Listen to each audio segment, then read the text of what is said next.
Hello friends, welcome to dreams papers. The Hindu newspaper की editorial reading and analysis की class में आज हम लोग डे 4 में प्रवेश कर रहे हैं। 3 एडिटोरियल हम लोग ऑलरेडी डिस्कस कर चुके हैं। आज चौथा एडिटोरियल हम लोग डिस्कस करेंगे। हर एडिटोरियल के माध्यम से हमारा यह प्रयास रहता है कि आप की इंग्लिश की ग्रामर की समझ, वोकैब की समझ, रीडिंग एंड अंडरस्टैंडिंग की समझ बेहतर हो पाए। और ये सारी क्लासें हम अपने टेलीग्राम चैनल पे भी डाल रहे हैं। जो बच्चे यहाँ क्लासेस कर रहे हैं वो वहाँ पे जा करके इसका PDF फॉर्म प्राप्त कर सकते हैं और वहां से आप वोकैब जो चीजें मैंने बताई हैं उसको और बेहतर तरीके से अपनी स्टडी में यूज कर सकते हैं। तो चलिए स्टार्ट करते हैं।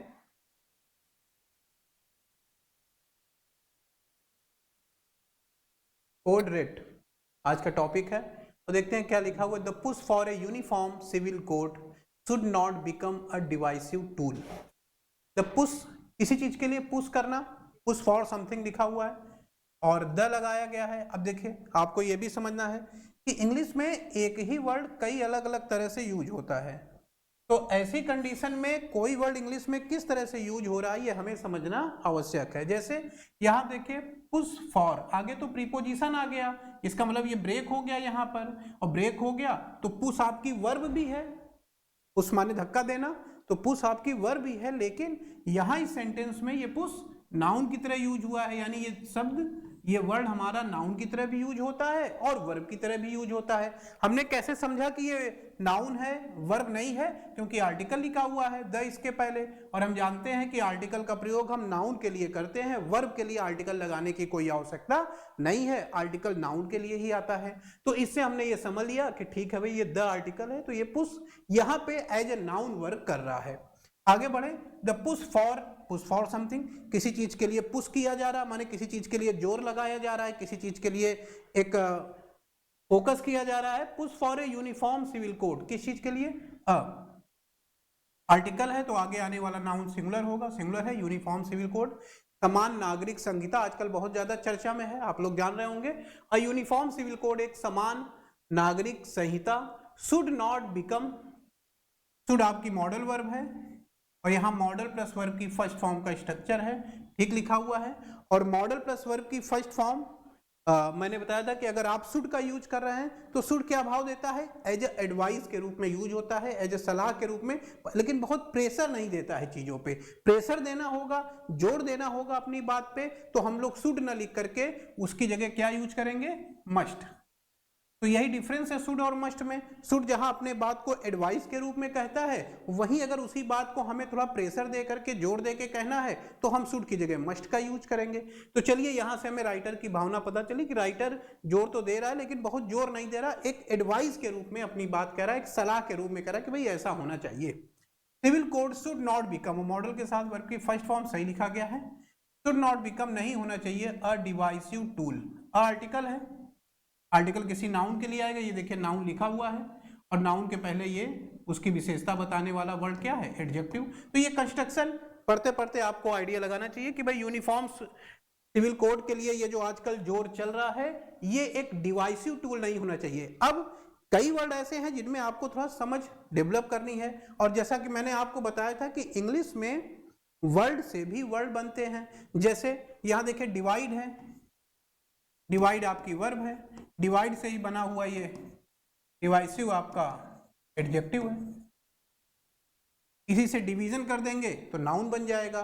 तो कहने का तात्पर्य है कि एक ही वर्ड से उसी भाव में अलग अलग शब्द बनते हैं। कोई नाउन की तरह कार्य कर रहा है, कोई एडजेक्टिव की तरह कार्य कर रहा है, कोई वर्ब की तरह कार्य कर रहा है। तो जो नए लोग हैं या जो लोग इंग्लिश पढ़ रहे हैं, उनको ये भी समझना चाहिए कि हर वर्ड हमें रटने की आवश्यकता नहीं है। हमें थोड़ा ग्रामर या इंग्लिश में वोकैब के इस कॉन्सेप्ट को भी समझना है कि इंग्लिश में एक वर्ड से उसी के अलग अलग पार्ट भी बनते हैं। यानी जैसे वर्ब से नाउन बन गया, वर्ब से एडजेक्टिव बन गया, एडजेक्टिव से एडवर्ब बन गया।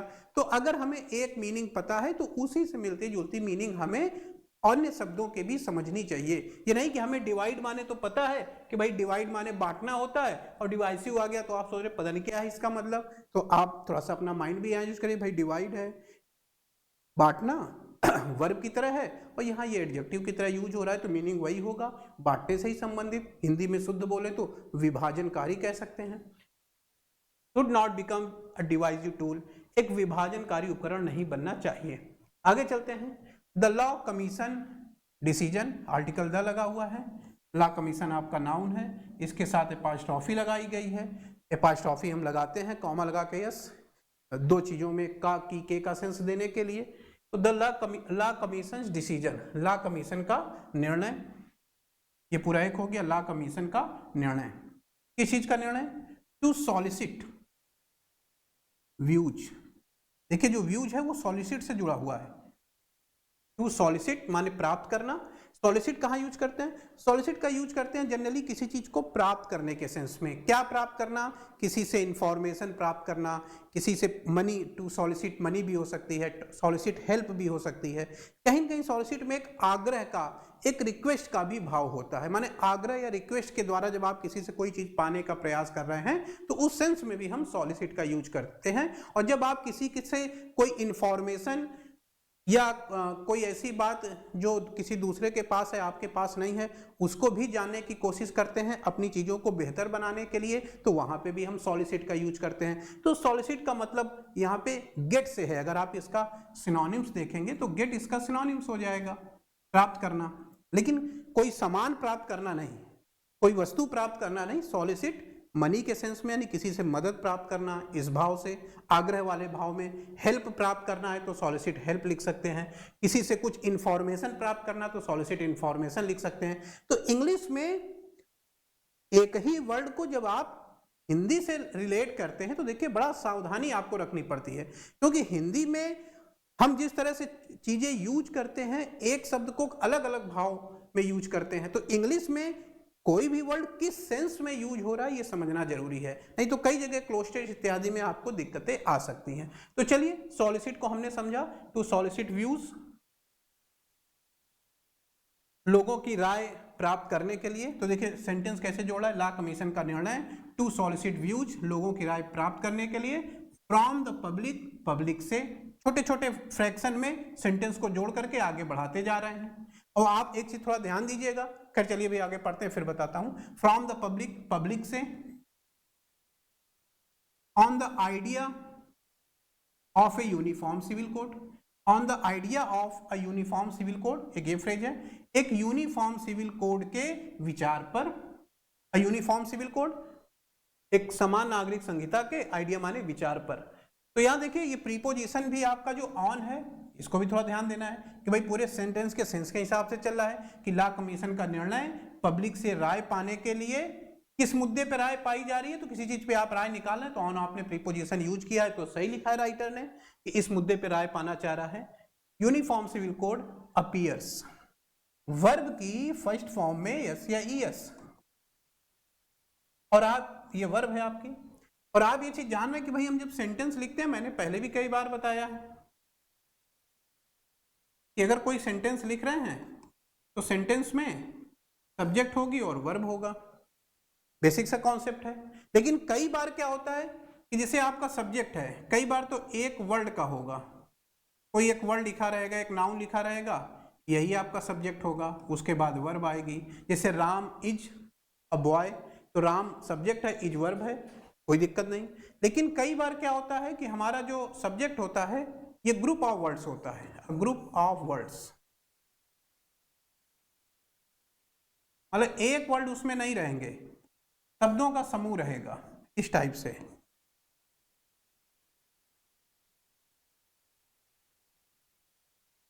कई शब्द ऐसे रहेंगे।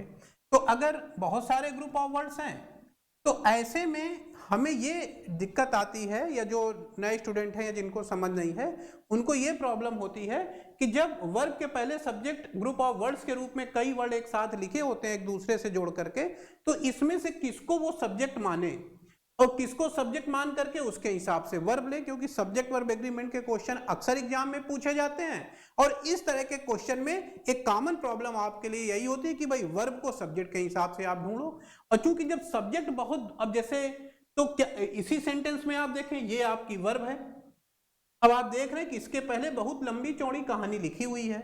अब जब इस टाइप की सिचुएशन हो तो क्या करना है, एकदम सिंपल बेसिक कॉन्सेप्ट मैंने आपको समझाया हुआ है कि अगर आपके पहले वर्ब के पहले बहुत सारे शब्द हैं और वो सारे शब्द प्रीपोजिशन से जुड़े हुए हैं, किससे, प्रीपोजिशन से, सब्जेक्ट के पहले आने वाले बहुत सारे शब्द लिखे हुए हैं सब्जेक्ट के रूप में, ये सारा आपका मान लीजिए सब्जेक्ट है और ये प्रीपोजिशन से जुड़ा हुआ है, कई प्रीपोजिशन से शब्द जुड़े हुए हैं। तो ऐसी कंडीशन में जो सबसे पहला प्रीपोजिशन होगा और उसके जो पहले शब्द आएगा वही आपका सब्जेक्ट माना जाएगा, यानी इसको आपको एज ए सब्जेक्ट देखना है और इसी के हिसाब से इस वर्ब का प्रयोग आपने करना है। Basic concept. तो आइए यहाँ अप्लाई करते हैं, इस सेंटेंस को देखते हैं। बहुत सारे शब्द हैं, हाँ भाई लिखे हुए हैं। कहाँ है पहला प्रीपोजिशन? सबसे पहला प्रीपोजिशन कहाँ लिखा हुआ है?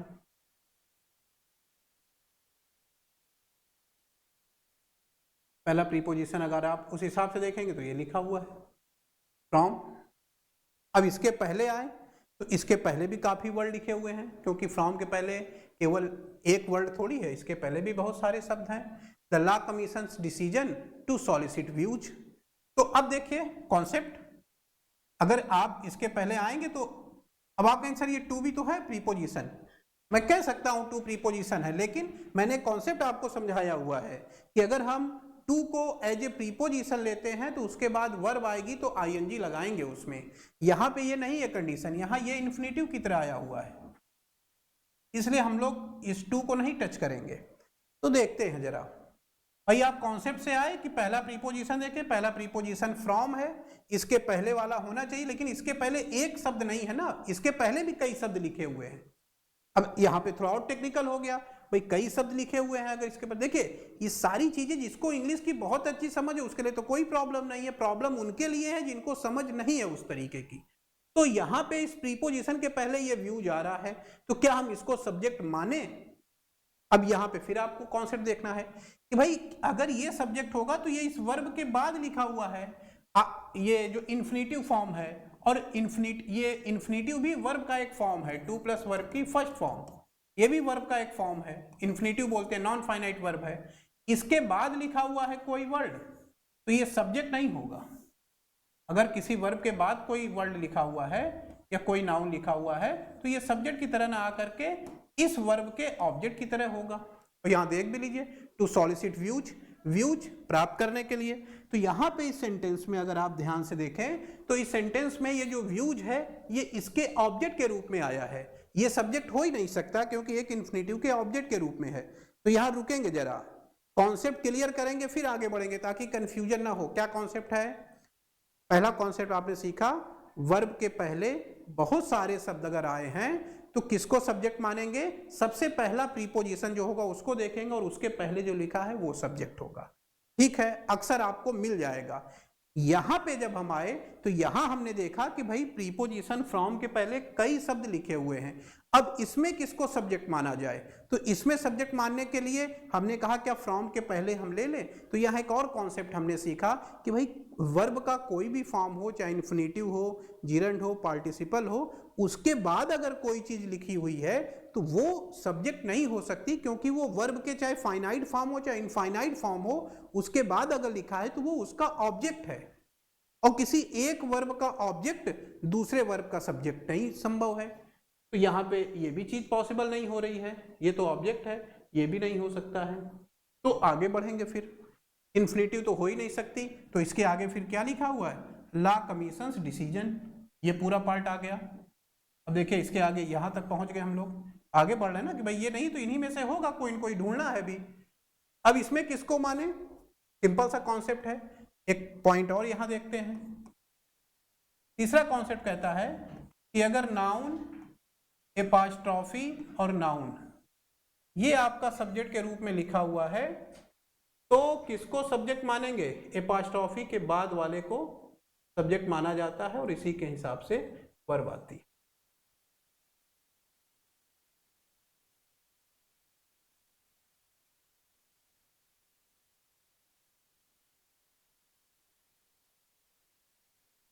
ये देखिए, समझ गए बेसिक कॉन्सेप्ट कि भाई अगर कोई चीज दो नाउन एपॉस्ट्रॉफी से जोड़ करके लिखे हुए हैं, नाउन एपॉस्ट्रॉफी नाउन लिखा हुआ है, तो जो एपॉस्ट्रॉफी के बाद में नाउन होगा वो नाउन या वो वर्ड हमारा सब्जेक्ट माना जाएगा, एपॉस्ट्रॉफी के पहले वाला नहीं। तो यहाँ पे ला कमीशन डिसीजन के एपॉस्ट्रोफी लगी हुई है तो ला कमीशन हमारा सब्जेक्ट नहीं होगा, बल्कि हमारा सब्जेक्ट कौन होगा, डिसीजन।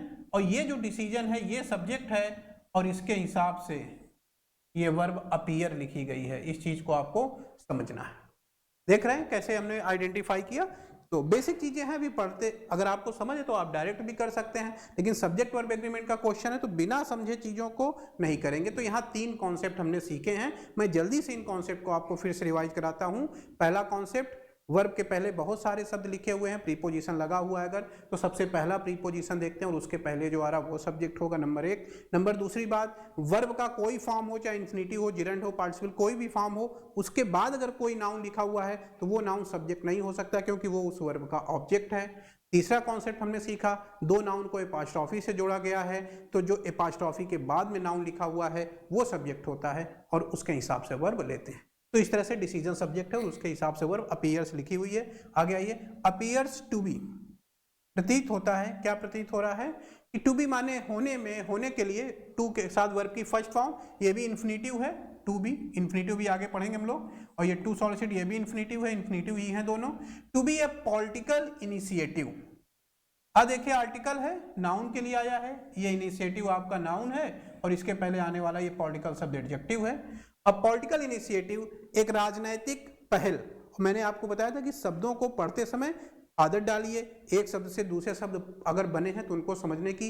इनिशिएट वर्ब है आपकी, इनिशिएट वर्ब है और उसी से बना हुआ शब्द इनिशिएटिव नाउन की तरह यहाँ यूज हो रहा है। तो इनिशिएट माने पहल करना, वर्ब की तरह हो गया, और इनिशिएटिव माने पहल, माने किसी चीज में शुरुआती कदम। अब पॉलिटिकल इनिशिएटिव एक राजनीतिक पहल होगी एम्ड एट, एम के साथ एट प्रीपोजिशन लेते हैं, ये इंपॉर्टेंट है, इस पे क्वेश्चन आया हुआ है, इसको आप थोड़ा ध्यान दीजिएगा। एम एट समथिंग होता है किसी चीज पे एक लक्ष्य रखना या किसी चीज पे फोकस करना। To be a political initiative एक राजनीतिक पहल होगी एम्ड एट, जिसका कि लक्ष्य होगा या जो लक्ष्य रखेगी। अब यहां फिर देखना है आपको, एम वर्ब है और वर्ब के पहले हेल्पिंग वर्ब नहीं है और ये वर्ब की थर्ड फॉर्म के रूप में यहां पे हमारे सामने लिखी हुई है। और मैंने आपको बताया था कि अगर वर्ब की थर्ड फॉर्म बिना हेल्पिंग वर्ब के कहीं पर आ रही है तो वो क्या होगी, ग्रामर की भाषा में पास्ट पार्टिसिपल। तो यहां पर ये जो एम्ड लिखा हुआ है ये पास्ट पार्टिसिपल है, और अगर ये पास्ट पार्टिसिपल है तो पास्ट पार्टिसिपल किसकी तरह कार्य करती है, एडजेक्टिव की तरह कार्य करती है। और ये किसकी विशेषता बताती है, ये विशेषता बताती है अपने पहले आने वाले या अपने आसपास लिखे हुए किसी नाउन के बारे में। तो ये एम्ड जो शब्द है वो किसके लिए आ रहा है, इनिशिएटिव के लिए। इनिशिएटिव नाउन है, पहल उसके बारे में बता रहा है कि एक राजनीतिक पहल होगी एम्ड एट, जिसका कि लक्ष्य होगा, क्या लक्ष्य होगा, एम्ड एट ब्रिंगिंग।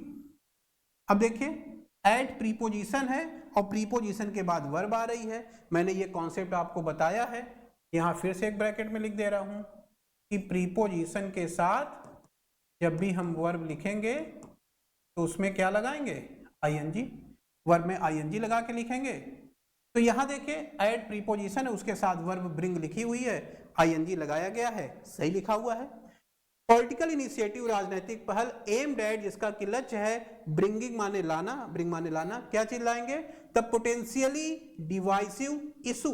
देखें जरा, द लिखा हुआ है, आर्टिकल है, हम लोग जानते हैं कि द आर्टिकल का प्रयोग हम किसी न किसी नाउन के लिए करते हैं। तो अगर आर्टिकल लिखा है तो आगे नाउन आना चाहिए।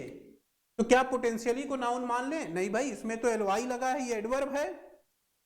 तो एडवर्ब है तो फिर इसके डायरेक्ट बाद तो नाउन नहीं आ सकता, क्योंकि एडवर्ब के बाद नाउन तो आएगा नहीं, एडवर्ब नाउन की विशेषता नहीं बताएगा, इसके बाद एडजेक्टिव आना चाहिए। ये देखिए पोटेंशियली डिवाइसिव इशू, तो यहाँ जो इशू शब्द है ये आपका नाउन हो गया, स्ट्रक्चर समझिएगा, इशू शब्द नाउन हो गया, डिवाइसिव इस इशू की विशेषता बता रहा है, एडजेक्टिव हो गया, और इस एडजेक्टिव की विशेषता पोटेंशियली बता रहा है, ये आपका एडवर्ब हो गया। तो आर्टिकल द इशू के लिए आ रहा है और इशू की विशेषता डिवाइसिव बता रहा है, एडजेक्टिव है, और एडजेक्टिव की विशेषता पोटेंशियली बता रहा है, एडवर्ब है। तो यहां पर देखिए कैसे क्वेश्चन बनेंगे, और कई बार एसएससी ने इस टाइप के क्वेश्चन पूछे। अगर आप पिछले सालों के प्रश्न पत्रों को कर रहे हैं तो आपने देखा होगा जो पोटेंशियली में एलवाई है ये हटा दिया जाएगा, लिख दिया जाएगा द पोटेंशियल डिवाइसिव इशू। तो आपको ये समझ होनी चाहिए कि भाई इशू के बारे में बता रहा है। डिवाइसिव कैसा मुद्दा है, विभाजनकारी मुद्दा है, और ये विभाजनकारी कैसा है, पोटेंशियली डिवाइसिव यानी जिसके अंदर क्षमता है, पोटेंशियली का मतलब जिसके अंदर क्षमता है विभाजन करने की, ऐसा मुद्दा नहीं कि वो विभाजन ना कर पाए। आगे आइए, अंडर फोकस, जो कि इस समय फोकस है। अंडर फोकस माने किस चीज के फोकस को ध्यान में रखते हुए, in the run up to next year general election. In the run up to something होता है, ये पूरा अंडरलाइन कर लीजिएगा। Run up to something phrase की तरह यूज होता है। रन अप टू समथिंग का क्या मतलब हुआ, किसी आने वाली चीजों, यानी कोई चीज बड़ी महत्वपूर्ण है आगे आने वाली, उसको ध्यान में रखते हुए की जाने वाली तैयारी। किसी का बर्थडे आने वाला, उसको ध्यान में रखते हुए जो आप तैयारी कर रहे हैं। एग्जाम आने वाला है, उसको ध्यान में रखते हुए आप तैयारी कर रहे हैं। चुनाव आने वाले हैं, उसको ध्यान में रखते हुए आप तैयारी कर रहे हैं। तो कोई ऐसी चीज, कोई ऐसी घटना जो आगे है, उसको ध्यान में रख के जो हम प्रिपरेशन कर रहे हैं, या जो अवधि है हमारी, वो रन अप टू समथिंग लिखते हैं। तो ये कह रहा है एक महत्वपूर्ण मुद्दा हो सकता है अंडर फोकस, जिसपे कि काफी फोकस किया जा रहा है। In the run up to next year's general election, अगले साल के आम चुनावों की तैयारी को ध्यान में रखते हुए, अंडर फोकस ध्यान में रखते हुए, in the run up to next year general election, अगले साल की तैयारी को ध्यान में रखते हुए। तो रन अप टू समथिंग समझ गए हैं, फ्रेज है, ध्यान रखिएगा इसको। वैसे मीनिंग आगे दी गई है। रन अप टू समथिंग किसी चीज की तैयारी को, किसी महत्वपूर्ण चीज को ध्यान रखते हुए की जाने वाली तैयारी। चलिए आगे चलते हैं। ये सारी वर्ब दी गई है, देखिए पूरा डिटेल में, उसका एग्जाम्पल, उसका सिनोनिम्स, सारा कुछ दिया गया है। सिंपल शब्द है, आप पढ़िएगा, मैंने हर शब्द को देने की कोशिश की है। ये देखिए एम्ड है, एम के साथ क्या क्या प्रीपो, aim at something, aim to do something, सारी चीजें लिखी हुई हैं। आगे ये रन अप भी देखिए यहाँ लिखा गया है एक नए सेंस में, to allow a bill debt or loss to reach a large total. एक ये भी सेंस होता है, किसी चीज को बढ़ने देना, किसी चीज को, बिजली का बिल, आपके यहाँ बिजली का कनेक्शन है, हर महीने बिल आ रहा है, आप जमा नहीं कर रहे, run up to the bill, bill आपका क्या हो रहा है, बढ़ता जा रहा है। तो ये रन अप टू इस सेंस में भी यूज करते हैं कि बिल है, डेट है, कोई नुकसान है, उसको अगर आप ध्यान नहीं दे रहे तो वो लगातार बढ़ता जाएगा, और वो उस सेंस में भी हम रन अप का यूज करेंगे। और यहाँ जो मैंने आपको बताया था वो रन अप टू वाला सेंस बताया था। अभी आपके साथ मैंने बात डिस्कस की है कि इंग्लिश में एक वर्ड को हम कई अलग अलग तरीके से यूज करते हैं, तो इस चीज का हमको ध्यान रखना है कि कोई वर्ड लिखा हुआ है तो किस सेंस में सेंटेंस में यूज हो रहा है। तो एक मीनिंग मैंने यहाँ पे आपको दी है और एक वहां मैंने आपके साथ डिस्कस कर दी। चलिए, जिस सेंस में वो आया था, आगे आइए। तो ये भी इंपॉर्टेंट मीनिंग थी, इसलिए यहाँ लिख दिया मैंने, और पीछे जो उसकी मीनिंग थे वो बताइए आपको। The commission, the 22nd such panel has claimed that years have elapsed since similar views were sought by the previous panel and that a fresh effort was needed to garner varied opinion। तो 21st लंबा लेंदी sentence है, पढ़ते हैं, meaning निकालते हैं। The commission, commission के साथ the लगाया गया है, नाउन है, देखिए ठीक है, कॉमा लगा दिया गया। द 22nd सच पैनल, ये भी नाउन है, इस तरीके का 22वां पैनल, फिर कॉमा लगा दिया गया। हैज वर्ब है, और ये देखिए ये नाउन था, और इसके बाद कॉमा लगा के फिर ये लिख दिया गया, तो आपका सब्जेक्ट कमीशन ही होगा, और इसके हिसाब से ये वर्ब है जा रही है। हैज क्लेम्ड दैट, कमीशन ने दावा किया है कि, अब यहां दैट का मतलब की से निकल रहा है, और आप जान रहे हैं कि दैट का मतलब अगर की से निकलेगा तो ये सबऑर्डिनेट कंजंक्शन हो जाएगा। तो यहां जो दैट शब्द है वो सबऑर्डिनेट कंजंक्शन है। Claim that years have elapsed, साल बीत चुके हैं। ईयर्स यहां नाउन है आपका, और सब्जेक्ट भी है हैव का, हैव वर्ब है, इस ईयर्स के हिसाब से आ रही है, ठीक लिखा हुआ है। इलैप्स देखें जरा ये वर्ड को, पहला पॉइंट देखिए, ये किसी टाइम के लिए यूज होता है, किसी टाइम के, समय के साथ आप अगर इलैप्स लिख रहे हैं, इलैप्स, इसका सिनोनिम्स पास, इसका सिनोनिम्स गो बाई, तो ये सभी का सेंस क्या होता है, टाइम के साथ इनका सेंस होता है बीतना, समय का बीतना। और ये चीज ध्यान रखना है कि समय कोई भी फॉर्म में लिखें अगर सब्जेक्ट है तो उसके साथ ये जो वर्ब है बीतने के अर्थ में एक्टिव वॉइस में लिखी जाएगी। इस चीज को ध्यान, किस तरह के वॉइस में, एक्टिव वॉइस में। एक्टिव पैसिव आपने पढ़ा होगा, नहीं पढ़े होंगे तो आगे डिस्कस करेंगे। तो ईयर्स हैव इलैप्स्ड, साल बीत गए हैं, इलैप्स माने बीतना, किसी भी टाइम का, हफ्ते बीत गए, मंथ बीत गए, इस तरीके से आपको कुछ लिखना है तो आप इलैप्स भी लिख सकते हैं, पास भी लिख सकते हैं, गो बाय भी लिख सकते हैं। तीनों का सेंस एक ही होता है, बीतना, किस चीज का, टाइम जैसी चीजों का। समय बीत चुके हैं, सिंस जब से, similar views were sought by the previous panel. अब जैसे सिंस, यहां क्या सेंस आ रहा है, जब से, तो अलग अलग तरीके से यूज करते हैं। सिंस का मतलब चूंकि से भी निकलता है, कारण के कंजंक्शन के रूप में है, जब से भी निकलता है, टाइम के कंजंक्शन के रूप में है, प्रीपोजिशन की तरह भी यूज करते हैं जब एक डेफिनिट सेंस में यूज करते हैं। तो जरा सिंस के ये दो तीन सेंस अगर हम एक साथ लिख लें तो आगे कहीं आएगा तो काम देगा हमें। सिंस प्रीपोजिशन है, प्रीपोजिशन है तो हिंदी में मीनिंग क्या निकलेगी, से, और किसको दर्शाता है, निश्चित समय को, यानी पीरियड, पॉइंट ऑफ टाइम को दर्शाता है, पॉइंट ऑफ टाइम, एक मीनिंग। सेकेंड मीनिंग इसकी क्या है, ये कंजंक्शन है, किस चीज का कंजंक्शन है, कारण का कंजंक्शन है, और जब कारण का कंजंक्शन होगा तो इसकी मीनिंग निकलेगी क्योंकि। और तीसरा, थर्ड जो सिंस है ये कंजंक्शन है लेकिन टाइम का कंजंक्शन है, और टाइम का कंजंक्शन है तो इसकी मीनिंग निकलेगी जब से। तो डिफरेंस क्या आएगा भाई, प्रीपोजिशन है या कंजंक्शन है, सिंस कैसे पहचानेंगे आप, बिल्कुल सिंपल है, कंजंक्शन होगा तो उसके साथ सब्जेक्ट प्लस वर्ब जैसे स्ट्रक्चर होने चाहिए। यहां देखिए सिंस आपका कंजंक्शन है, और कौन सा कंजंक्शन है, टाइम का कंजंक्शन है, क्योंकि इसकी मीनिंग क्या निकल रही है, जब से। तो ये चीज भी समझना जरूरी है, कोई शब्द किस तरह से यूज हो रहा है इंग्लिश में, तो हमने देखा टाइम के कंजंक्शन के रूप में यूज हो रहा है, और कंजंक्शन है तो इसके बाद देखिए सब्जेक्ट लिखा हुआ है, सिमिलर व्यूज, और इसकी वर्ब है, वर्ब सॉट। सॉट क्या चीज है, थर्ड फॉर्म है किसकी, सीक की, इधर कहीं लिख दे रहा हूं, सीक, सॉट और sought. Seek, sought, sought. Seek माने चाहना, पाने की आशा करना, प्राप्त करना, किसी चीज के बारे में आशा रखना, ये सारा सीक कहलाता है, सीक, सॉट, सॉट। तो लिखा है सिमिलर व्यूज वर सॉट, समान विचारों की अपेक्षा की जा रही है, ये अपेक्षा की गई थी, बाय द प्रीवियस पैनल। देखिए वर्ब है, बाई लिखा हुआ है और ये नाउन लिखा हुआ है, तो ये कॉन्सेप्ट आपको ध्यान रखना है कि अगर वर्ब के साथ बाई लिख करके आप किसी नाउन को जोड़ेंगे तो ये वर्ब अपने थर्ड फॉर्म में होगी, वर्ब की थर्ड फॉर्म का आप यूज करेंगे। इसके पहले हेल्पिंग वर्ब हो भी सकती है और हेल्पिंग वर्ब नहीं भी हो सकती है। मुद्दा हेल्पिंग वर्ब का नहीं है, मुद्दा मेन वर्ब का है कि मेन वर्ब जो लिखी जाएगी वो थर्ड फॉर्म होगी। तो यहां देखें अगर हम अपने सेंटेंस में by the previous panel, by लिखा हुआ है, उसके आगे नाउन लिखा हुआ है, उसके पहले वर्ब लिखी है। यहां पे भी एसएससी में क्वेश्चन पूछा गया है तो ये सेकंड फॉर्म कर देंगे, फर्स्ट फॉर्म कर देंगे, आईएनजी फॉर्म कर देंगे, गलत हो जाएगा। बाय प्लस नाउन लिखा आपने तो थर्ड फॉर्म में लिखिए।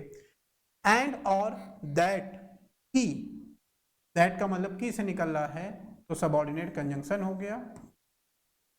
दैट की, अ फ्रेश एफर्ट, ये देखिए अ नाउन आर्टिकल है आपका, एफर्ट नाउन है और उसके पहले आने वाला ये फ्रेश एडजेक्टिव हो जाएगा। बेसिक समझ ऐसे बनाते चलिए। ए फ्रेश एफर्ट वाज नीडेड, एक नए प्रयास की आवश्यकता है। वाज नीडेड जरूरी है किस चीज के लिए, टू गार्नर, टू के साथ वर्ब की फर्स्ट फॉर्म, और टू के साथ वर्ब की फर्स्ट फॉर्म किस रूप में जानी जाती है, इन्फिनेटिव के रूप में जानी जाती है, तो यहां ये इन्फिनेटिव है। एक नए प्रयास की आवश्यकता है, टू गार्नर वेरीड ओपिनियन, विभिन्न प्रकार की राय को, विभिन्न प्रकार के विचारों को गार्नर करने के लिए। तो क्या सेंस देता है गार्नर का, क्या मतलब हुआ? गार्नर मतलब कोई चीज प्राप्त करना, कलेक्ट, कलेक्ट इसका सिनोनिम्स हो जाएगा टू कलेक्ट इंफॉर्मेशन या to obtain information about something, किसी चीज के बारे में सूचना, जानकारी प्राप्त करने के सेंस में हम लोग इंग्लिश में गार्नर लिखते हैं। तो गार्नर सिनोनिम्स हो जाए, गार्नर का सिनोनिम्स हम अगर देखें तो क्या बनेगा? कलेक्ट बनेगा, ऑब्टेन बनेगा। गार्नर का मतलब प्राप्त करना। आगे मीनिंग दी गई इसलिए मैं मीनिंग नहीं लिखता हूं, ये देख लीजिए एक बार चाहे तो।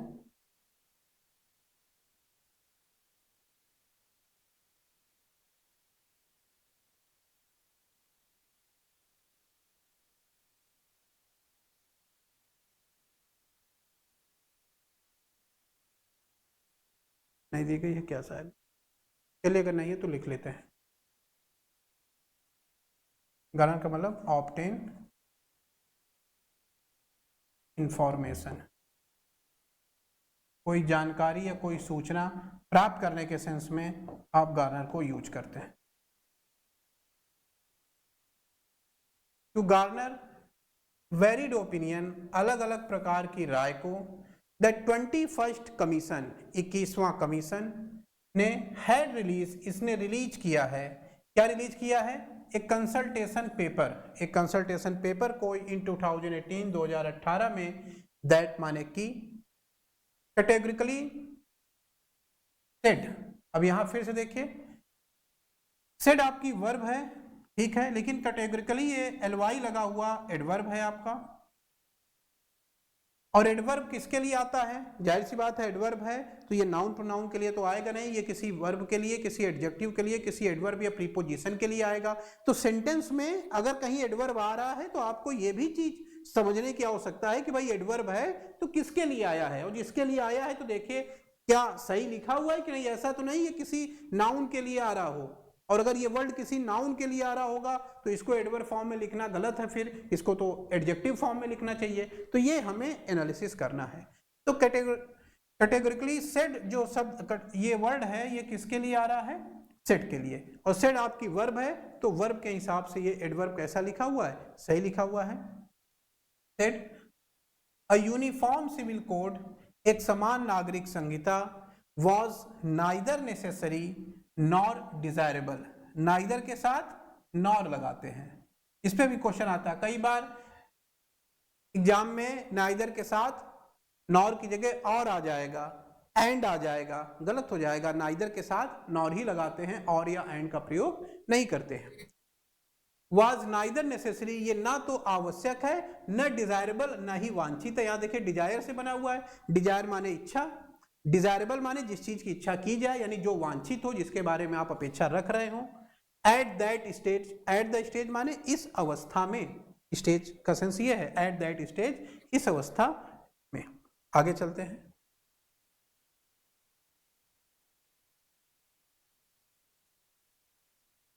In a well-reasoned document, it had then argued that the focus of initiative to reform, चलिए पढ़ते हैं। इन प्रीपोजिशन लगा हुआ है, और मैंने आपको बताया थी, थोड़ा इस चीज को फिर से देख लेते हैं। वर्ब के बाद कोई नाउन आ रहा है, प्रीपोजिशन के बाद कोई नाउन आ रहा है। तो वर्ब या प्रीपोजिशन के बाद अगर कोई नाउन आ रहा है तो ये जो वर्ब या प्रीपोजिशन के बाद आने वाला नाउन है, ये सब्जेक्ट, एज ए सब्जेक्ट किसी दूसरी वर्ब के लिए, किसी दूसरी वर्ब के लिए ये एज ए सब्जेक्ट नहीं हो सकता है। माने किसी वर्ब या किसी प्रीपोजिशन के बाद आने वाला नाउन किसी दूसरी वर्ब के लिए एज ए सब्जेक्ट की तरह कार्य नहीं कर सकता। इस कॉन्सेप्ट को हमें समझना है। क्यों? क्योंकि वर्ब के बाद आने वाला नाउन इस वर्ब का ऑब्जेक्ट होगा, और इस प्रीपोजिशन के बाद आने वाला नाउन भी इस प्रीपोजिशन का ऑब्जेक्ट होगा। तो जब, इसीलिए मैं आपको बताता हूं ना कि प्रीपोजिशन के पहले वाला शब्द सब्जेक्ट होता है, ऐसा नहीं बताता कि प्रीपोजिशन के बाद वाला शब्द सब्जेक्ट होता है। तो ये चीज हमने एक नई यहां सीखी। देखा प्रीपोजिशन इन लिखा हुआ है, इसके बाद आ रहा अ वेल रीजन्ड डॉक्यूमेंट, नाउन लिखा हुआ है, अ लिखा है तो नाउन होगा, लेकिन ये नाउन नहीं है। नाउन तो आपका ये है डॉक्यूमेंट, MENT लिखा हुआ है। ज्यादातर MENT वाले शब्द नाउन होते हैं, लेकिन हमेशा नहीं, इस चीज को समझिएगा। कई इंग्लिश में इस चीज की दिक्कत ज्यादा है कि मतलब आपने कोई एक पॉइंट पढ़ा कि MENT वाले शब्द नाउन होते हैं, कहीं पे सीमेंट आ गया, अब सीमेंट नाउन की तरह भी यूज होता है, वर्ब की तरह भी यूज होता है, तो आप कहेंगे सर ने तो गलत पढ़ा दिया मुझे। तो इसलिए थोड़ा समझते हैं यहाँ पे, ये नाउन है आपका, नाउन के साथ विशेषता बताने वाला ये सब एडजेक्टिव है। वेल रीजन्ड, डॉक्यूमेंट कैसा है, वेल रीजन्ड, बहुत बेहतर तरीके से तार्किक रूप में तैयार किया गया। It had then argued that, it had then argued, argue आपकी वर्ब है, और ये जो देन है ये यहाँ एडवर्ब की तरह यूज हुआ है, एडवर्ब ऑफ टाइम है। इट हैड देन आर्गूड, ये तब तर्क देता है कि, यहाँ सबऑर्डिनेट कंजंक्शन है आपका दैट, कि द फोकस ऑफ इनिशिएटिव, इन सारी पहल का फोकस। अब देखिए सबऑर्डिनेट कंजंक्शन आ गया तो इसके बाद सब्जेक्ट प्लस वर्ब का स्ट्रक्चर चलना चाहिए, लिखा होगा देखिए, द फोकस ऑफ इनिशिएटिव, पहल का, जो भी पहल की जा रही है उसका फोकस, किस चीज की पहल है, टू रिफॉर्म, सुधार करने की। क्या सुधारेंगे, द वेरियस पर्सनल लॉज, विभिन्न प्रकार के पर्सनल कानूनों को। पर्सनल लॉ आप जान रहे होंगे, पर्सनल माने ऐसे कानून जो व्यक्ति के रीति रिवाज परंपरा उसके निजी जीवन से जुड़े हुए हैं, जो सामाजिक जीवन का पार्ट है। द वेरियस पर्सनल लॉज, विभिन्न प्रकार के पर्सनल कानूनों को सुधार करने की पहल का जो फोकस है, शुड बी, होना चाहिए। ये देखिए ये वर्ब आई आपकी, शुड बी। अब ये वर्ब है तो इसका सब्जेक्ट कहाँ होगा, देखिए ये कंजंक्शन है, सबऑर्डिनेट कंजंक्शन। तो रूल क्या कहता है भाई, सबऑर्डिनेट कंजंक्शन है, उसके बाद सब्जेक्ट होगा, उसके बाद वर्ब होगी। बेसिक कॉन्सेप्ट, सबऑर्डिनेट कंजंक्शन आपने लगा दिया दैट, इसके बाद वर्ब आ गई शुड बी, ये वर्ब लिखी हुई है, मेन वर्ब की बात हो रही है। वर्ब तो वैसे इन्फिनिटिव के फॉर्म में भी है, लेकिन उसकी बात यहाँ नहीं हो रही है। तो अब सब्जेक्ट कौन होगा, उसके पहले जो लिखा है, कंजंक्शन तो हो नहीं सकता, उसके पहले जो होगा वो सब्जेक्ट है। तो ये पूरी कहानी द फोकस ऑफ इनिशिएटिव, ये तो बहुत सारे शब्द हैं, इसमें किस शब्द को हम सब्जेक्ट के रूप में देखें, तो मैंने बताया है आपको कि अगर आपके पहले बहुत सारे शब्द आ रहे हैं तो आप प्रीपोजिशन देखिए, सबसे पहला जो प्रीपोजिशन है, तो यहां से आप ऐसे घूमते हुए जाएंगे, ऐसे टहलते हुए, ये प्रीपोजिशन आपको मिलेगा। अब इसके पहले ये शब्द है आपका फोकस, उसके पहले नहीं जाएंगे क्योंकि कंजंक्शन आ जाएगा, रुक जाना है, तो यही आपका सब्जेक्ट हो गया फोकस। फोकस सब्जेक्ट है और इसकी वर्ब है should be. The focus of initiative to reform should be, ये होना चाहिए, क्या फोकस होना चाहिए, सुधारों का फोकस क्या होना चाहिए, द एलिमिनेशन, द आर्टिकल है, एलिमिनेशन फिर नाउन हो गया, और इस शब्द को समझते हैं एलिमिनेट। एलिमिनेट करना माने किसी चीज को हटा देना, जैसे नहीं 4 ऑप्शन रहते हैं, मैं आपको कहता हूं भाई 1-2 ऑप्शन एलिमिनेट कर दीजिए, माने किसी चीज को हटा दीजिए। तो एलिमिनेट आपकी वर्ब है और उसी वर्ब से बना हुआ नाउन है एलिमिनेशन। तो एलिमिनेट करना माने हटा देना, उन्मूलन करना अगर विशुद्ध हिंदी में कहें, और जब नाउन की तरह लेंगे तो एलिमिनेशन का मतलब उन्मूलन हो जाएगा। जो इस तरीके के सेंटेंस है, जो सामाजिक भाषा यहाँ पे यूज की जा रही है उसके आधार पे। तो शुड बी द एलिमिनेशन, ये एक प्रकार का उन्मूलन होगा। किस चीज का उन्मूलन करेंगे, माने हटाएंगे किस चीज को, ऑफ ऑल फॉर्म्स, ऑल के साथ ये नाउन आ रहा है और नंबर वाला नाउन है तो प्लूरल में लिखा जाएगा क्योंकि ऑल एक से ज्यादा चीजों को दर्शाता है। ऑफ ऑल फॉर्म्स, सभी प्रकार के, ऑल फॉर्म्स ऑफ डिस्क्रिमिनेशन, सभी प्रकार के भेदभावों को। ऑल फॉर्म से जुड़ा, इसलिए फॉर्म प्लूरल है, डिस्क्रिमिनेशन से नहीं जुड़ा, वो तो अलग हो गया ना प्रीपोजिशन लगा के। तो भेदभाव के सभी स्वरूपों का उन्मूलन होना चाहिए, ऐसा फोकस हो। रादर देन, की अपेक्षा या की तुलना में, रादर देन का मतलब क्या हुआ, की अपेक्षा या की तुलना में, रादर देन की अपेक्षा या किसकी तुलना में, एन अटेम्प्ट, एक प्रयास, एन आपका किसके लिए आ रहा है, अटेम्प्ट के लिए, अटेम्प्ट नाउन है और ए से शुरू हो रहा है इसलिए एन लगाया गया है, नहीं लिखा गया। एन अटेम्प्ट एक प्रयास, किस चीज का प्रयास है, to bring about, bring about क्या है, फ्रेजल वर्ब है। क्या होता है ब्रिंग अबाउट का मतलब, एक एग्जांपल लिखता हूं तो आप समझ पाएंगे। ब्रिंग अबाउट को याद करिए चेंज से, ब्रिंग अबाउट चेंज तो मतलब परिवर्तन लाना, हिंदी क्या बन रही है, परिवर्तन लाना। लेकिन ध्यान देना, सब्जी लाना नहीं, कि घर की सब्जी खरीद रहे हैं वो भी ब्रिंग अबाउट हो जाएगा, वो तो ब्रिंग होगा। इस चीज को समझना है। हिंदी में यही दिक्कत है, पता लगा मैंने लाना बता दिया तो आपने कहा सर सब्जी लाना में भी ब्रिंग अबाउट लिखेंगे, दूध लाने में ब्रिंग अबाउट लिखेंगे, ऐसा नहीं है। ब्रिंग अबाउट चेंज के लिए लिख सकते हैं या किसी स्वरूप के लिए कोई चीज आ रहा है, फ्रेजल वर्ब है तो कोई सुधार, कोई बदलाव, इन सारी चीजों के लिए लाना का जो भाव है वो ब्रिंग अबाउट लिखा जाता है। कोई सामान ला रहा है तो उसके लिए ब्रिंग का यूज करेंगे, ब्रिंग अबाउट फ्रेजल वर्ब वहां नहीं आएगी। तो ब्रिंग अबाउट चेंज, ये एग्जांपल माइंड में रखना है आपको, अक्सर इस पे आता है क्वेश्चन। ब्रिंग अबाउट लाना है, क्या लाना है? यूनिफॉर्मिटी, माने एक समरूपता। तो बदलाव, समरूपता, इस टाइप की चीजों के लाने के लिए ब्रिंग अबाउट लिखते हैं। ब्रिंग अबाउट लाना है यूनिफॉर्मिटी, समरूपता इन द लॉज, कानूनों में। गवर्निंग वर्ब की फर्स्ट फॉर्म में आईएनजी, और मैंने आपको बताया है कि भाई वर्ब की फर्स्ट फॉर्म में आईएनजी कहीं पर भी बिना हेल्पिंग वर्ब के मिल रही है तो ऐसे ही मत छोड़ दीजिएगा, एनालिसिस करिएगा कि किस रूप में है, क्योंकि आपको पता है कि वर्ब की फर्स्ट फॉर्म में आईएनजी बिना हेल्पिंग वर्ब के या तो जिरंड होगी या प्रेजेंट पार्टिसिपल होगी। कैसे डिसाइड करेंगे कि क्या ये नाउन के रूप में काम कर रही है या किसी नाउन की विशेषता बता रही है? अगर यह शब्द किसी नाउन की विशेषता बता रहा है तो एडजेक्टिव की तरह काम कर रहा है और प्रेजेंट पार्टिसिपल है, और ये शब्द अगर किसी की विशेषता नहीं बता रहा बल्कि खुद एक पहचान या नाम को दर्शा रहा है तो ये जिरंड है और नाउन की तरह काम कर रहा है। तो यहां देखें क्या है मुद्दा, जरा देखिए, गवर्निंग वेरियस रिलीजन्स, कि कानूनों में समरूपता लानी है जो कि विभिन्न प्रकार के धर्मों को गवर्न करते हैं। गवर्न कौन कर रहा है? कानून कर रहा है। तो यहाँ पे लाज हमारा नाउन है और इस नाउन के लिए ही ये गवर्निंग शब्द लिखा गया है। वर्ब की फर्स्ट फॉर्म में आईएनजी प्रेजेंट पार्टिसिपल की तरह यूज हो रही है।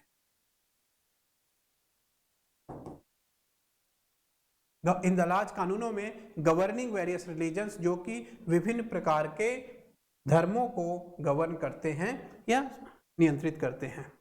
नेक्स्ट, आगे चलते हैं।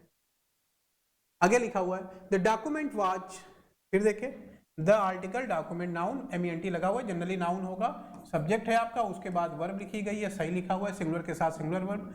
The document was progressive in nature, in nature लिखते हैं स्वभाव में, छोटा सा फ्रेज है, इन नेचर स्वभाव में। द डॉक्यूमेंट वाज प्रोग्रेसिव, ये डॉक्यूमेंट प्रोग्रेसिव, प्रोग्रेस से बना हुआ है, प्रोग्रेस आपका नाउन भी है, वर्ब भी है, और प्रोग्रेस से बना हुआ एडजेक्टिव है प्रोग्रेसिव। तो प्रोग्रेस माने विकास करना, प्रोग्रेसिव माने विकासशील।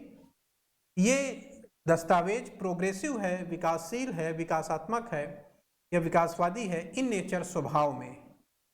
इन, ये इन नहीं है, इसको हटाइए, एज अलग करिए, मच अलग करिए, एज, एज मच एज। तो इसका जरा बेसिक कॉन्सेप्ट देख लेते हैं।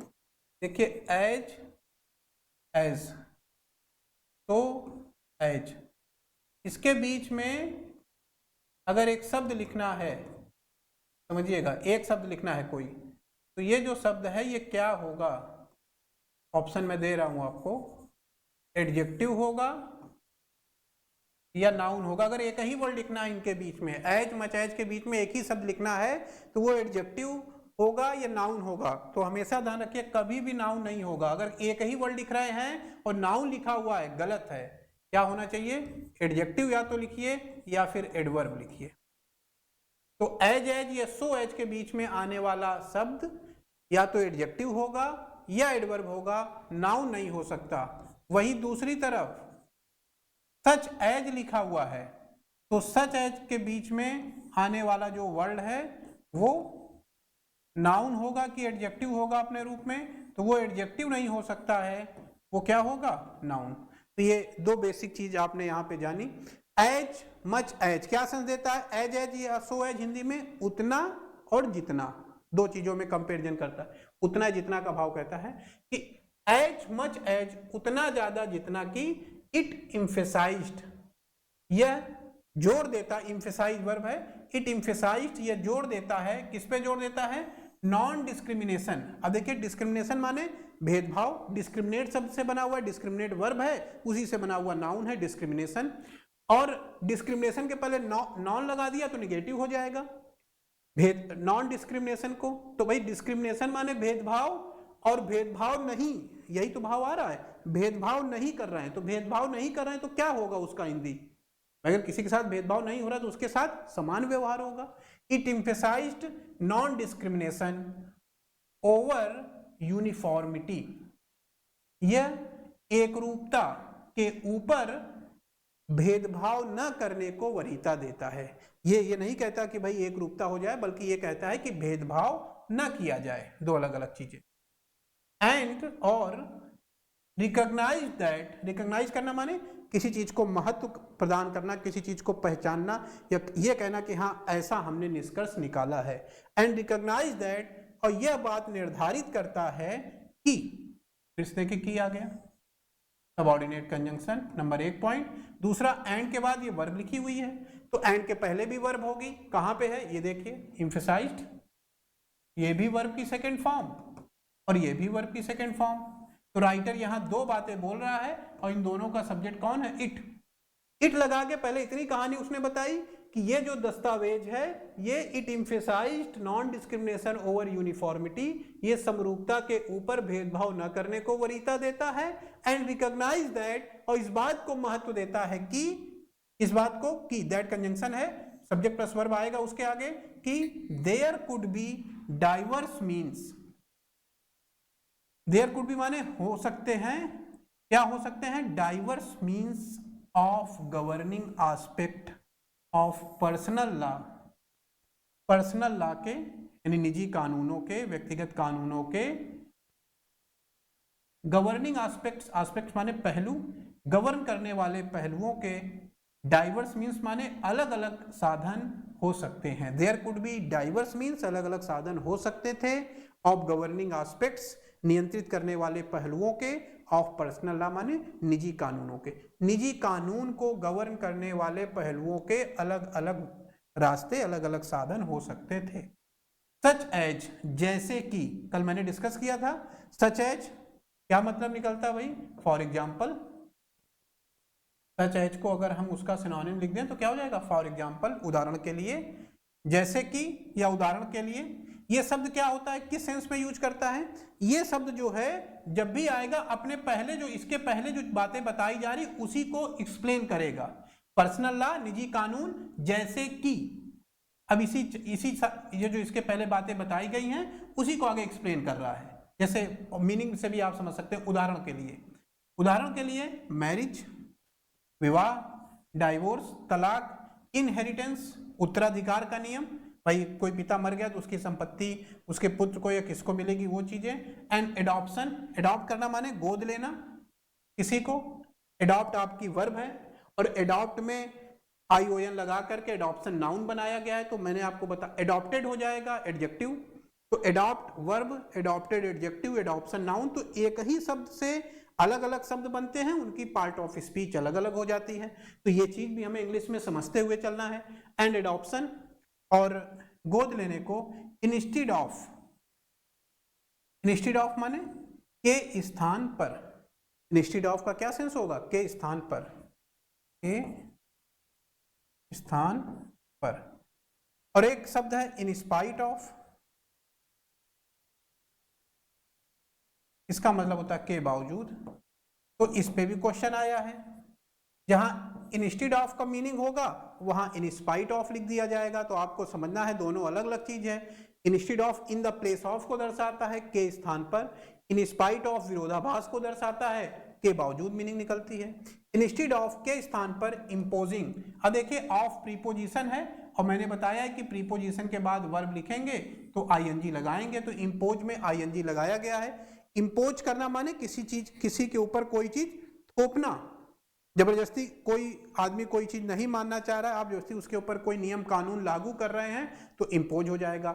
या अपनी बात, अपने विचार या कोई नियम कानून किसी के ऊपर बिना उसकी सहमति या विचारों के अगर आप लागू कर रहे हैं या थोप रहे हैं तो उसको आप इम्पोज कहेंगे। तो इम्पोज में थोड़ा फोर्स का भाव है कि सामने वाले की सहमति हो या ना हो, अपनी बात उसके ऊपर रखना या विचार या नियम कानून थोपना इम्पोज कहलाता है। और इम्पोज के साथ प्रीपोजिशन ऑन भी आता है, तो ये जरा देखेंगे हम लोग। And imposing, instead of imposing, थोपने के स्थान पर क्या थोप रहे हैं, a single set of rules, नियमों का एक ही सेट थोप रहे हैं ऑन सोसाइटी, समाज के ऊपर। तो इम्पोज ऑन, ये देखिए प्रीपोजिशन लिखा हुआ है, तो इस पॉइंट को भी हम लोगों को ध्यान देना है, क्वेश्चन इस पे भी आया है। Impose something on somebody, impose के साथ प्रीपोजिशन ऑन आपको ध्यान देना है कि imposing a single set of rules on society, society के ऊपर नियमों का एक ही सेट थोपने का प्रयास किया जाता है। आगे चलते हैं। This would Intel the removal of discriminatory provisions specially those that affect. चलिए पढ़ते हैं। दिस वुड, ये आपका सब्जेक्ट हो गया, वुड के साथ वर्ब की फर्स्ट फॉर्म, मॉडल का स्ट्रक्चर है, मॉडल के साथ वर्ब की फर्स्ट फॉर्म लिखी हुई है, सही लिखा हुआ है। This would Intel the removal of, अब देखिए इंटेल आपकी वर्ब हो गई, द आर्टिकल है, आर्टिकल के साथ नाउन आ गया, the removal of discriminatory provisions. Discriminatory, अभी जैसे देखिए एक शब्द आया था ना डिस्क्रिमिनेशन, और डिस्क्रिमिनेशन के बाद डिस्क्रिमिनेटरी आ गया, तो आप जान रहे हैं कि भाई डिस्क्रिमिनेशन जो शब्द है वो नाउन है, और डिस्क्रिमिनेटरी जो शब्द हो जाएगा वो कहीं न कहीं आपका एडजेक्टिव हो जाएगा। तो इस आधार पे सेंटेंस को हम देखते हैं। डिस्क्रिमिनेटरी प्रोविजंस, ये नाउन हो गया आपका। प्रोविजन माने उपबंध, शर्तें, किसी नियम कानून के जो प्रोविजन है या उपबंध है या उसमें लिखी हुई बातें हैं, प्रोविजंस कहलाएंगी। तो चलिए सेंटेंस को देखते हैं। This would Intel the removal of discriminatory provisions. यह डिस्क्रिमिनेटरी माने डिस्क्रिमिनेट से बना है, डिस्क्रिमिनेट माने भेदभाव करना, डिस्क्रिमिनेशन नाउन है भेदभाव, और डिस्क्रिमिनेटरी माने भेदभाव पूर्ण।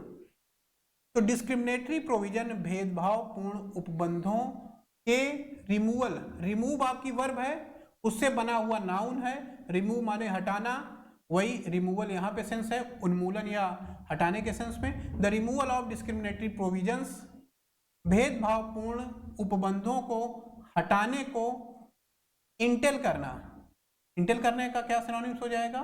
इन्वॉल्व, इन्वॉल्व इसका सिनोनिम्स हो जाएगा।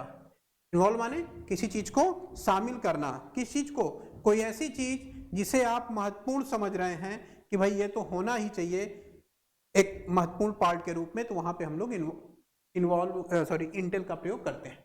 तो दिस वुड इंटेल, ये शामिल करेगा डिस्क्रिमिनेटरी भेदभाव के उन्मूलन को, स्पेशली विशेष तौर पर, दोज उन चीजों को, दैट अफेक्ट। यहां एक पॉइंट पहले समझ लेते हैं। देखिए स्पेशली जो वर्ड है,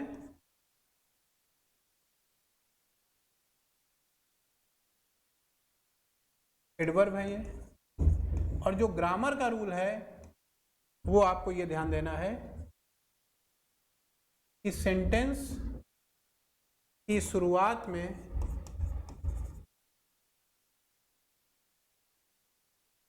स्पेशली नहीं लिखते हैं।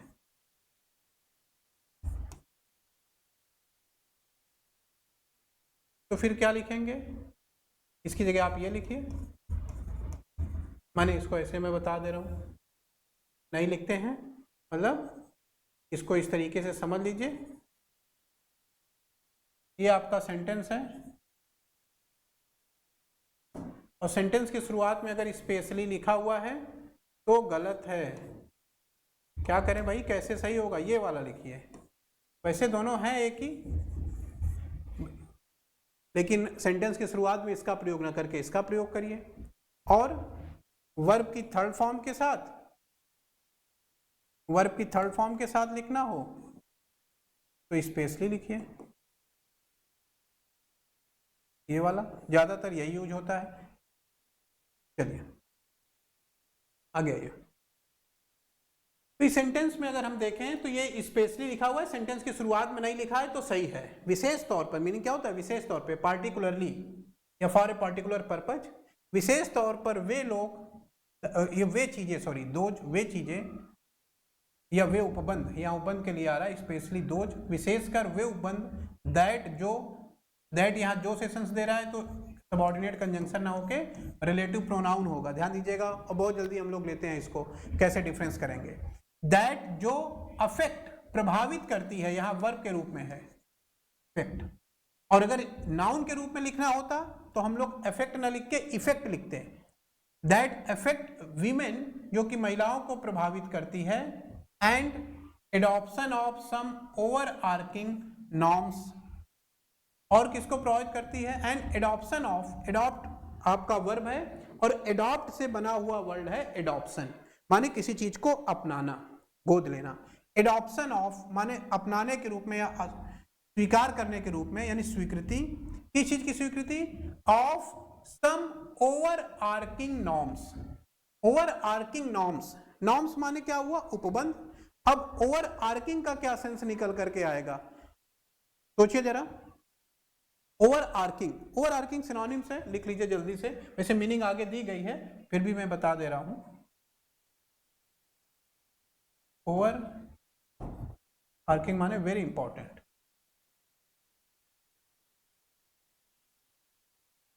बहुत ही ज्यादा कोई चीज महत्वपूर्ण है तो ओवर आर्किंग कहलाएगी। सम ओवर आर्किंग नॉर्म्स, और कुछ महत्वपूर्ण उपबंधों को स्वीकार करने के सेंस में, रूटेड इन इक्वलिटी, जो कि समान, जिसकी जड़ें कहां पे हैं, रूट माने जड़ होना, और ये यहाँ पे वर्ब की थर्ड फॉर्म है, और वर्ब की थर्ड फॉर्म किसके लिए आ रहा है, बिना हेल्पिंग वर्ब के है। बिना हेल्पिंग वर्ब के वर्ब की थर्ड फॉर्म पास्ट पार्टिसिपल होती है, एडजेक्टिव का काम करती है और किसी न किसी नाउन के लिए आती है। तो ये नाउन देखिए लिखा हुआ है नॉर्म्स, और उस नॉर्म्स नाउन के लिए रूटेड वर्ड आ रहा है, एडजेक्टिव की तरह यहाँ हुआ है, यहाँ पर यूज हुआ है कि बहुत कुछ महत्वपूर्ण उपबंध या नियम या नॉर्म्स रूटेड इन इक्वलिटी, जिनकी जड़ें हैं कहां पर, इक्वलिटी में माने समानता में। आगे आइए, नथिंग सिग्निफिकेंट, नथिंग सिग्निफिकेंट, यहां देखिए कैसे यूज हुआ है, नथिंग आपका नाउन है, सिग्निफिकेंट उसकी विशेषता बता रहा, लेकिन नथिंग के बाद भी लिखा गया है, तो इस तरीके से भी ये लिखा जाता है, इसको ध्यान देंगे। नथिंग सिग्निफिकेंट, कुछ भी महत्वपूर्ण नहीं, हैज हैपेंड वर्ब हो गई, घटित हुआ है, सिंस, कब से घटित हुआ है, सिंस, जब से, टू वारंट, जब से, यहां कंजंक्शन के रूप में आ रहा है, कब से घटित हुआ, to warrant a fresh look, जब से एक नए लुक की मांग की गई है। वारंट करना में किसी के खिलाफ वारंट जारी कर देते हैं, वारंट निकालने का मतलब उस व्यक्ति को लाओ, कहां पर है उसको ढूंढो, वो जरूरी है, वो चाहिए ही चाहिए, तो वारंट से वारंटेड बना हुआ एक वर्ड है, एडजेक्टिव की तरह काम करता है। वारंटेड माने वांछित, इसकी तलाश है। तो यहाँ पे वारंट उस वाले वारंट के सेंस में नहीं है, यहाँ चाहने के सेंस में है, लोगों की अपेक्षा के सेंस में कि हम चाह रहे हैं। टू वारंट, चाहने के लिए क्या चाहा गया है, ए फ्रेश लुक, एक नया लुक इसको दिया जाए। एक्सेप्ट, देखिए एक्सेप्ट है और एक्सपेक्ट है, अलग अलग शब्द है, प्रीपोजिशन है यहाँ पर। एक्सेप्ट, एक्सेप्ट माने सिवाय, सिवाय किस चीज के, परहैप्स, शायद, एडवर्ब है। अब पॉलिटिकल नीड, एक राजनैतिक आवश्यकता है, शायद एक राजनीतिक आवश्यकता है, आर्टिकल है, पॉलिटिकल नीड, नीड आपका यहाँ पे नाउन की तरह यूज हो रहा है। तो इस चीज को देखना, अभी इसके पहले नीड आया था वर्ब की तरह, यहाँ पे जो नीड आ रहा है नाउन की तरह आ रहा है। तो देखिए एक और कॉन्सेप्ट आपने क्या सीखा कि इंग्लिश में कुछ वर्ड ऐसे हैं जो वर्ब की तरह भी काम करते हैं और सेम वही वर्ड नाउन की तरह भी कार्य करता है। जैसे आपने नीड का देखा, जैसे आपने लाइक को देखा, जैसे आप लुक को देखते हैं। तो नीड वर्ब की तरह यूज करना है तो भी नीड ही लिखेंगे, नाउन की तरह यूज करना है तो भी नीड लिखेंगे। लाइक वर्ब की तरह भी आएगा, लाइक नाउन की तरह भी आएगा। लुक वर्ब की तरह भी है, लुक नाउन की तरह भी है। तो कुछ शब्द ऐसे हैं जो वर्ब की तरह भी यूज हो रहे हैं, नाउन की तरह भी यूज हो रहे हैं, लेकिन कई शब्दों में वर्ब अलग है, नाउन अलग है, हम वर्ब से नाउन बनाते हैं, जैसे एडॉप्ट, एडॉप्शन, डिस्क्रिमिनेट, डिस्क्रिमिनेशन। तो ये एक डिफरेंस समझना है कि भाई कई जगह वर्ब से नाउन बनता है, वो अलग फॉर्मेट होता है, लेकिन कई जगह वही शब्द सेम होगा, अपने यूज के आधार पे, उसके यूज के आधार पे डिसाइड होता है कि वो नाउन की तरह यूज हो रहा है कि वर्ब की तरह यूज हो रहा है। तो यहाँ पे ये नीड शब्द नाउन की तरह आया है क्योंकि आर्टिकल अ लिखा हुआ है, ये नाउन हो गया और ये इसकी विशेषता बताने वाला एडजेक्टिव।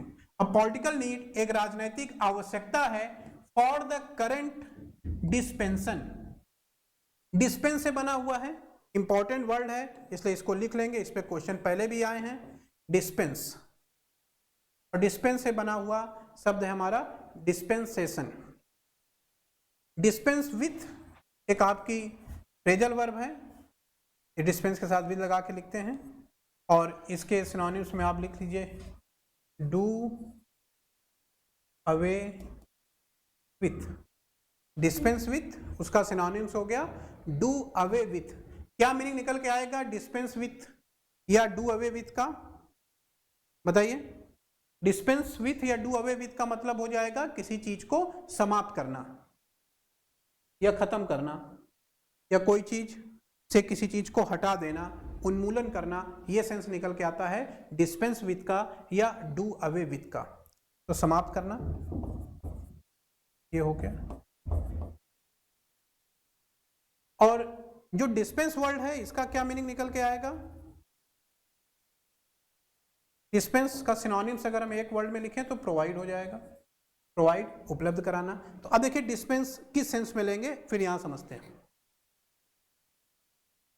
डिस्पेंस का मतलब हुआ किसी चीज को उपलब्ध कराना, खासकर किस सेंस में, कोई अथॉरिटी वाली जहां चीजें हैं, कोई नियम स्वीकृति देना है कि भाई आप ये काम कर सकते हो, या कोई धार्मिक मुद्दा है, कोई ऐसी चीज जो करना सही नहीं है लेकिन उसकी अनुमति दी जा रही है, वहां पे डिस्पेंस हो जाएगा। तो डिस्पेंस किसी चीज के अनुमति के रूप में, खासकर ऐसी स्थिति में जहां पे एक आधिकारिक पोजीशन है और वहां से स्वीकृति दी जा रही है, तो वो डिस्पेंस हो जाएगा, प्रोवाइड हो जाएगा। और डिस्पेंस विथ वो एक अलग वर्ड है। और यहां देखें डिस्पेंसेशन लिखा हुआ है, डिस्पेंसेशन माने एक स्वीकृति। द करंट डिस्पेंसेशन, जो वर्तमान स्वीकृति है, टू ब्रिंग द इशू, इस मुद्दे को लाने के लिए, टू द इलेक्टोरल एरिना, चुनावी मैदान में। अरीना माने क्या होता है? अखाड़ा। अखाड़ा आप हिंदी में कह सकते हैं, माने एक मैदान जहां पे बीच में घेरा टाइप का है, वहां कोई प्रतियोगिताएं होती हैं, चारों तरफ लोग देख रहे हैं, तो उस तरीके से अरीना वर्ड का यूज किया जाता है अखाड़ा या मैदान के रूप में। तो चुनावी मैदान में इस मुद्दे को लाने के लिए, फॉर द करंट डिस्पेंसन, वर्तमान स्वीकृति के लिए, सॉरी यहां से देखें, एक्सेप्ट सिवाय, परहैप्स शायद, ए पॉलिटिकल नीड, एक राजनीतिक आवश्यकता है, फॉर द करंट डिस्पेंसेशन, वर्तमान स्वीकृति की, किस लिए? टू ब्रिंग द इशू, इस मुद्दे को लाने के लिए, टू द इलेक्टोरल एरिना, चुनावी अखाड़े में। Next, a uniform civil code, एक समान नागरिक संहिता, फॉर द इंटायर कंट्री, पूरे देश के लिए। इच, ये आपकी वर्ब है, सब्जेक्ट इसके पहले होगा, ये पूरी कहानी सब्जेक्ट है। और मैंने कॉन्सेप्ट आपके साथ डिस्कस किया है कि वर्ब के पहले बहुत सारे शब्द लिखे हुए हैं, तो प्रीपोजिशन को देखना है, प्रीपोजिशन के जो पहले आ रहा है वही आपका सब्जेक्ट होगा। तो आपका सब्जेक्ट हो गया a uniform civil code, singular word है और सिंगुलर के हिसाब से इज सही लिखी हुई है। इच, इंडीड, वास्तव में, इंडीड माने वास्तव में, अ लॉफ्टी गोल। लॉफ्टी का क्या सेंस हुआ? लॉफ्टी का मतलब किसी भी ऐसी चीज के लिए हम यूज करते हैं जो ऑनेस्ट, नैतिक रूप से काफी ज्यादा ऊपर हो, यानी नैतिकता की काफी ज्यादा मांग करती हो, वो लॉफ्टी गोल या लॉफ्टी आइडियाज ज्यादा शब्द यूज होते हैं। लॉफ्टी गोल है, आइडिया है। कल्पना कर सकते हैं जब अन्ना हजारे का आंदोलन हुआ था, उस समय आंदोलन के दौरान अरविंद केजरीवाल या बहुत सारे जो तमाम लोग उस आंदोलन से जुड़े, उस समय उन्होंने जो आकांक्षाएं लोगों के सामने रखी, जो अपनी बातें लोगों के सामने रखी, जिन आदर्शों को लेकर के चले, वो आदर्श या वो विचार क्या थे कि भाई हम आएंगे, पूरा रामराज्य हो जाएगा, भ्रष्टाचार पूरी तरीके से खत्म कर दिया जाएगा, और ये जो तमाम बड़ी बड़ी बातें की गई थी नैतिकता को लेकर के, तो वो बातें, वो विचारधारा, वो चीजें, वो लक्ष्य, वो आइडिया क्या था? लॉफ्टी आइडिया, माने ऐसे आइडिया जो बड़ी नैतिकता की बात करता है, सुनने में बड़े ऊंचे विचार लगते हैं, हम उनको लॉफ्टी बोलते हैं। और लॉफ्टी गोल एक ये बहुत आदर्शवादी लक्ष्य है, बहुत ऊंची नैतिकता वाला लक्ष्य है। पूरे देश के लिए एक यूनिफॉर्म सिविल कोड लाना वास्तव में एक बहुत बड़ी बात लोगों के सामने रख रही है, लेकिन बट लगा दिया। और इस कंजंक्शन के भाव को समझना है कि कहीं पे भी बट आ रहा है, इसका मतलब आप जिस रास्ते पे चल रहे थे, बट लगाया, तो इसका मतलब अब रुक जाना है, थोड़ा वापस लौटना है, क्योंकि बट के आगे और बट के पीछे सेम भाव नहीं होगा, अपोजिट फीलिंग होगी। तो पहले क्या कह रहा है कि एक बहुत आदर्शवादी विचार वाली बात है यूनिफॉर्म सिविल कोड, लेकिन बट लगा दिया, इसका मतलब अब इससे कुछ अलग बोलने वाला है। क्या कह रहा है राइटर? द क्वेश्चन, प्रश्न है, वेदर इंट्रोड्यूसिंग वन, कि क्या इंट्रोड्यूसिंग माने इंट्रोड्यूस करना, वन माने एक, वन फॉर ऑल एस्पेक्ट्स, सभी पहलुओं के लिए एक ही चीज, ऑफ पर्सनल लॉ, ये पूरा एक है। ऑफ पर्सनल लॉ माने पर्सनल कानून, निजी कानूनों के सभी पहलुओं के लिए एक ही नियम को लागू करना, इंट्रोड्यूस करना, would impinge on, impinge on का क्या मतलब होता है, फ्रेजल वर्ब है, इम्पिंज ऑन, सिनोनिम्स इसका इनक्रोच। इनक्रोच का क्या मतलब हुआ, माने वैसे तो इनक्रोच का मतलब अवैध कब्जा होता है, तो सेम उसी तरीके से इम्पिंज ऑन का भी मतलब है कोई ऐसी चीज जो किसी चीज के ऊपर इफेक्ट डालती है, प्रभाव डालती है, और ऐसा प्रभाव डालती है जिसको आप देख सकते हैं, जो प्रभाव दिखाई पड़ेगा, नोटिसेबल इफेक्ट होगा, ऐसा इफेक्ट नहीं है कि जो न दिखाई पड़े। तो इम्पिंज माने किसी चीज के ऊपर प्रभाव डालना, किसी चीज के ऊपर हावी हो जाना, और ऐसा प्रभाव जो स्पष्ट रूप से दिखाई पड़े, तो हम इम्पिंज ऑन का यूज करेंगे। तो ये सेंटेंस कह रहा है कि one for all aspect of personal law would impinge on, ये क्या करेगा, प्रभाव डालेगा। किस पे प्रभाव डालेगा, या एक तरीके से किस पे प्रभाव डाला, द फ्रीडम ऑफ रिलीजन, धर्म की स्वतंत्रता जो हमें संविधान में उपलब्ध कराई गई है, उस पे ये प्रभाव डालेगा। द फ्रीडम ऑफ रिलीजन, धर्म की स्वतंत्रता has been part of the debate, जो कि इस डिबेट का एक महत्वपूर्ण मुद्दा रहेगा। अब देखिए जरा कहां से ये हैज बीन, इसकी वर्ब कहां पे है, ये जरा देखते हैं। A uniform civil code for the entire country is indeed a lofty goal, यहां खत्म हो गया था ये चीज तो यहां खत्म हो गई ना, ये सब्जेक्ट है, ये वर्ब है, ये इसका आगे का पार्ट है, फिनिश, यहां कॉमा लगा के कंजंक्शन लगाया गया, कंजंक्शन के बाद सब्जेक्ट आएगा, आप जान रहे हैं, बट कंजंक्शन है तो सब्जेक्ट आना चाहिए, सब्जेक्ट आया द क्वेश्चन, और क्वेश्चन के बाद ये पूरी कहानी लिखी हुई है, देखिए, whether introducing one for all aspect of personal law would impinge on, question ये है कि क्या एक एस्पेक्ट इम्पोज करना, वुड इम्पिंज ऑन, ये प्रभाव डालेगा किस पे, on the freedom of religion, धर्म की स्वतंत्रता पे। Has been part of the debate, ये हमारी इस बहस का मुद्दा रहेगा। हैज बीन किसके लिए आ रहा है, क्वेश्चन के, जो क्वेश्चन लिखा हुआ देखिए कहां पे सब्जेक्ट लिखा गया है और कहां लाके वर्ब लिख दी गई है।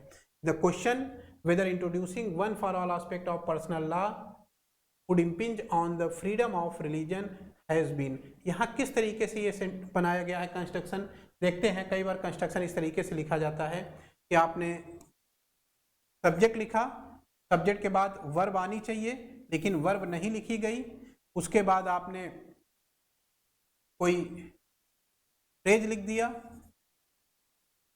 क्लाज लिख दिया, और जब ये फ्रेज या क्लाज खत्म होगी उसके बाद फिर वर्ब आएगी, और इस वर्ब का सब्जेक्ट ये होगा। तो कई बार ऐसे स्ट्रक्चर आपको मिलते हैं, सब्जेक्ट, उसके बाद फ्रेज रहेगी, क्लाज रहेगा, और फिर जाके आपकी वर्ब लिखी रहेगी। तो ऐसे सेंटेंस में फ्रेज में तो हमें कोई दिक्कत नहीं है, लेकिन क्लाज में समझना है कि क्लाज जो कंस्ट्रक्शन है, इसमें कंजंक्शन भी मिलेगा आपको, इसमें सब्जेक्ट भी मिलेगा आपको, और इसमें वर्ब भी मिलेगी आपको। तो इसमें नहीं कंफ्यूज होना है, ये स्ट्रक्चर उसी तरीके से है। ये आपका क्वेश्चन हो गया, ये पूरा वेदर से लेकर के इम्पिंज ऑन द रिलीजन यहाँ तक, ये पूरा आपका एक क्लाज के रूप में काम कर रहा है, और इस सब्जेक्ट की वर्ब यहाँ लाके लिखी गई है, has been part of the debate. इस पे डिस्कस करेंगे किसी दिन डिटेल में।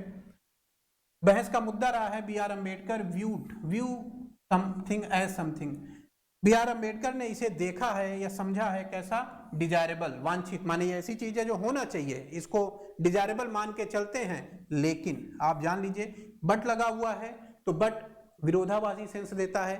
तो बी आर अम्बेडकर ने इसे डिजायरेबल के रूप में देखा तो था, लेकिन फेवर्ड इट्स बीइंग वॉलंटरी, लेकिन उन्होंने समर्थन नहीं किया इसका, उन्होंने सोचा कि ये एक अच्छी चीज है, लेकिन फेवर क्या किया कि इट्स बीइंग वॉलंटरी, माने इसके स्वैच्छिक होने को, माने लोगों को अपने इच्छा से अपने कानूनों का अनुसरण करने दिया जाए, ये ज्यादा महत्वपूर्ण पार्ट है। तो इस पे भी कई बार ऐसे क्वेश्चन आ जाएगा, हो सकता है पैसेज में या कहीं पर, तो पैसेज में क्वेश्चन पूछ लिया गया भाई बी आर अम्बेडकर का क्या विचार था, अब आपने ऐसे देख लिया कि भाई बी आर अम्बेडकर तो इसको चाह रहे थे, नहीं, ये सेंटेंस पूरा समझना है कि B R Ambedkar viewed it as desirable, उन्होंने इसको डिजायरेबल के रूप में देखा तो था, लेकिन फेवर नहीं किया। किस चीज का फेवर किया, उन्होंने फेवर किया कि ये चीज वॉलंटरी होनी चाहिए, स्वैच्छिक होनी चाहिए, जिसकी इच्छा हो अपने हिसाब से लोग अपने निजी कानून या नियमों को पालन करें। तो आज की लगभग क्लास मेरे ख्याल से ये लास्ट है पार्ट, लास्ट था। आज की क्लास यहीं तक है फिर, और इसमें जो भी चीज़ें मैंने पढ़ाई हैं कोशिश यही रहेगी, ये आपको PDF फॉर्म में मिल जाएगा।